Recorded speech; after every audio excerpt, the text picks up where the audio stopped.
Assalamualaikum warahmatullahi wabarakatuh.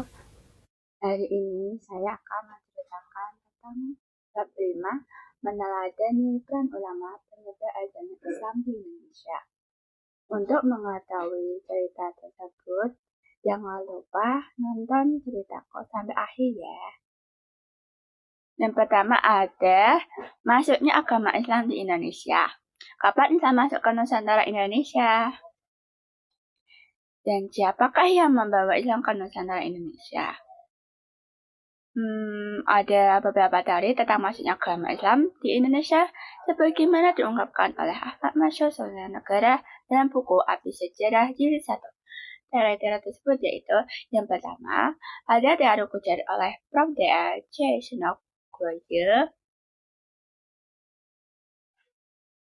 Yang kedua, ada teori Mekah oleh Prof. Dr. Buya Hamka. Yang ketiga, ada teori Persia oleh Prof. Dr. Husain Basadiningrat.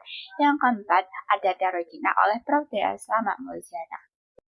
Yang kelima, ada teori maritim oleh N.A. Balog. Yang kedua, ada perkembangan kesultanan di Indonesia. Masa perkembangan agama Islam adalah kurun waktu pada saat umat Islam telah membangun kesultanan sebagai bentuk kekuasaan politik. Sebagai contoh, Kesultanan Samudra Pasar di Sumatera Utara pada abad ke-13 Masehi, Kesultanan Leran di Gresik Jawa Timur pada abad ke-11 Masehi. Sejarawan Belanda pada masa kolonial membagi periodisasi sejarah Indonesia menjadi beberapa. Zaman pertama, zaman animisme dan dinamisme. Yang kedua, zaman Hinduisme dan Buddhisme. Yang ketiga, zaman Islamisme. Yang keempat, zaman Katolikisme dan Protestantisme. Setelah dari periodisasi ini, sejarah Islam dituliskan setelah kerajaan Majapahit mengalami kemunduran pada abad ke-15 Masehi. Tidak dijelaskan bahwa sejak abad ke-7 agama Islam sudah mulai didakwahkan di Indonesia. Akibatnya, Islam dianggap baru masuk dan dikenal oleh masyarakat Indonesia. Yang ketiga, ada tokoh penyebar ajaran Islam di Indonesia. Banyak tokoh ulama dan serta yang berperan aktif dalam penyebaran Islam di wilayahnya masing-masing. Yang pertama adalah Sultan Malik Al-Saleh pada tahun 1267 sampai 1297 Masehi. Maulana Silu atau Sultan Malik Al-Saleh merupakan pendiri dan raja pertama Samudra Pasai, berdiri pada tahun 1267 Masehi. Maulana Silu memeluk Islam berkat pertemuannya dengan Syekh Ismail dari Mekah. Setelah masuk Islam, Maulana Silu bergelar Sultan Malik Al-Saleh dan berkuasa selama 29 tahun. Kesultanan Samudra Pasai merupakan gabungan dari Kerajaan Paula dan Kerajaan Pasau.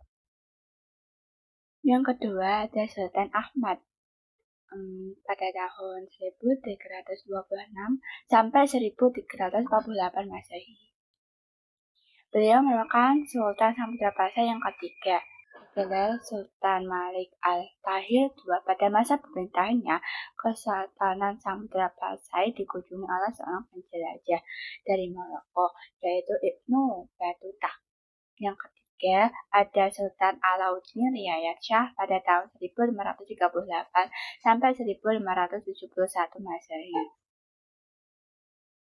Beliau merupakan Sultan Aceh ketiga, terkenal sebagai peletak dasar-dasar kejayaan Kesultanan Aceh, hubungan baik dengan Kesultanan Turki Utsmani, dan kerajaan-kerajaan Islam lainnya, menjadikan pemerintahannya semakin kuat. Bahkan, militer Kesultanan Aceh terkenal andal karena mendapat bantuan dari Kesultanan Turki Utsmani. Yang keempat ada Wali Songo pada tahun 1404 sampai 1546 Masehi. Wali Songo merupakan 9 wali atau sunan yang menjadi pelopor penyebaran Islam di Pulau Jawa. Mereka adalah yang pertama Maulana Malik Ibrahim atau Sunan Gresik, yang kedua Raden Ahmad atau Sunan Ampel, yang ketiga Maulana Ma'dum Ibrahim atau Sunan Bonang, Yang keempat, Raden Paku atau Sunan Giri. Yang kelima, ada Syarifuddin atau Sunan Derajat. Yang keenam, Raden Mas Syahir atau Sunan Kalijogo. Yang ketujuh, Ja'far Syadik atau Sunan Kudus. Yang kedelapan, Raden Umar Said atau Sunan Muria. Yang kesembilan, Sari Hidayatullah atau Sunan Gunung Jati. Yang kelima, ada Sultan Alauddin. Sultan Alauddin nama aslinya adalah Satu Mangarangiteng Manrapia. Dinobatkan sebagai Raja Goa pada usia 7 tahun. Beliau termasuk tokoh yang berjasa besar pada penyebaran Islam di Sulawesi Selatan. Beliau merupakan Raja Goa yang pertama masuk Islam bersama Raja Talo. Oleh karenanya, rakyat Goa Talo sangat pertama memeluk agama Islam. Yang keenam, ada Datuk Tunggang Parangan. Datuk Tunggang Parangan atau Habib Hasyim bin Musyayah bin Abdullah bin Yahya merupakan seorang ulama Minangkabau yang berdakwah di Kutai Kartanegara. Beliau berdakwah bersama sahabatnya, Datuk Eri Bandang, pada masa pemerintahan Raja Haji Mahkota pada tahun 1525 sampai pada tahun 1589. Berkat dakwah Datuk Tunggang Parangan, akhirnya Raja Haji Mahkota meluk Islam dan diikuti oleh keluarga kerajaan serta rakyat Kutai Kartanegara. Yang ketujuh, ada Sultan Zainal Abidin. Beliau memerintah Kesultanan Ternate pada kurun waktu 1486 sampai 1500 Masehi. Sejak usia beliau mendapatkan pendidikan agama dari ayahnya dan dari seorang ulama bernama Datuk Maulana Husain telah dinobatkan menjadi diikuti raja. Beliau menjadi Islam sebagai landasan resmi bernegara hingga kerajaan Ternate berubah nama menjadi Kesultanan Ternate.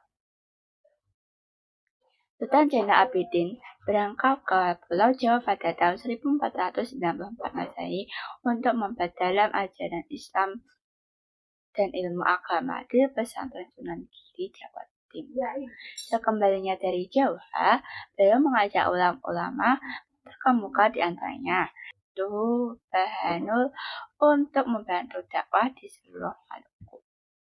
Ada juga ulama Indonesia yang mungkin di Mekah, yakni Syekh Ismail Al-Minangkabau dan Syekh Ahmad Khadim Sambas. Keduanya memiliki jasa besar terhadap penyebaran Islam di Nusantara melalui para muridnya. Murid-murid tersebut adalah yang pertama berasal dari Bantar, yaitu Nawawi, Abdul Karim, Al-Zuhri, Ismail, Hashim bin Ash'ad, dan Ash'ad bin Awad. Yang kedua berasal dari Priangan, yaitu Mahmud dan Hasan Mustafa. Dan yang ketiga yaitu berasal dari Batavia, yaitu Mujitaba, Aidarus, dan Junaid. Yang keempat berasal dari Sumbawa, yaitu Umar dan Jainuddin. Yang ke-13 ulama tersebut ada yang kembali ke Nusantara, ada pula yang menetap atau mukim di Haramain. Meskipun menjadi mukim di sana, mereka tetap ikut andil dalam penyebaran Islam di Indonesia. Kebanyakan ulama yang disebutkan tadi merupakan penulis-penulis hebat dengan karya monumental. Karya para ulama tersebut ditulis dalam bahasa Arab, Melayu, Jawa, atau bahasa lokal lainnya. Dan saat ini banyak yang dicetak ulang di Indonesia. Di antara karya ulama-ulama Indonesia yaitu yang pertama, ulama Nuruddin Raniri berasal dari Aceh, memiliki karya Sirat Al-Mustaqim yang memiliki bidang ilmu fikih dan ibadah.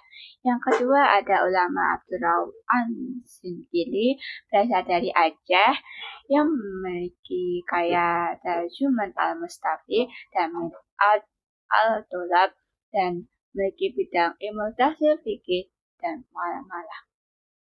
Yang ketiga ada ulama Muhammad Arsyad Al-Banjari berasal dari Banjarmasin, memiliki karya Sabil Al-Muntahkin, memiliki bidang ilmu fikih. Yang keempat ada ulama Abdullah Mahfud Al-Termasi berasal dari Termas, Jawa Timur, yang memiliki karya Minhaj Jawi Al-Najar, memiliki bidang ilmu Alamul Hadis.